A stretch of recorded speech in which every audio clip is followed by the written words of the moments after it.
మద్యం అమ్మకాలు పారదర్శకంగా ఉండాలని ఏపీ ముఖ్యమంత్రి చంద్రబాబు అన్నారు. కేవలం వైన్ షాపుల ద్వారా మాత్రమే అమ్మకాలు జరగాలని చెప్పారు. ఎవరైనా బెల్టు షాపులు పెడితే వారి బెల్టు తీస్తామని మాస్ వార్నింగ్ ఇచ్చారు. బెల్టు షాపులు లేకుండా స్థానిక ఎమ్మెల్యేలు చూసుకోవాలని చెప్పారు. రాష్ట్రంలో ఎవరైనా క్రైమ్కు పాల్పడితే తాట తీస్తానని హెచ్చరించారు. అమ్మాయిలు మహిళలపై సోషల్ మీడియాలో ఎవరైనా పోస్టులు పెడితే అదే వారికి ఆఖరి రోజు అన్నారు. అసెంబ్లీలో మాట్లాడుతూ ఆయన ఈ వ్యాఖ్యలు చేశారు.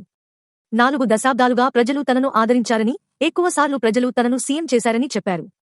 గత వైసీపీ ప్రభుత్వంలో తనను ఎన్నో ఇబ్బందులకు గురిచేశారని, జైలుకు కూడా పంపించారని అన్నారు. అధికారం ఉన్నా లేకున్నా తాను ప్రజల కోసమే పనిచేశానని చెప్పారు. వైసీపీ పాలనలో రాష్ట్రం వెంటిలేటర్ పైకి వెళ్లిందని అన్నారు. కీలక సమయంలో ప్రజలు తమకు ఘన విజయం అందించారని చెప్పారు. కేంద్రం అన్ని విధాలుగా సాయం చేస్తోందని చెప్పారు. రాష్ట్రం ఇప్పుడిప్పుడే గాడిలో పడుతోందని అన్నారు. తాజా సమాచారం కోసం ఒక లైక్ చేయండి, సబ్స్క్రైబ్ చేయండి, నోటిఫికేషన్ల కోసం గంట సింబల్ ఆన్ చేసి పెట్టండి.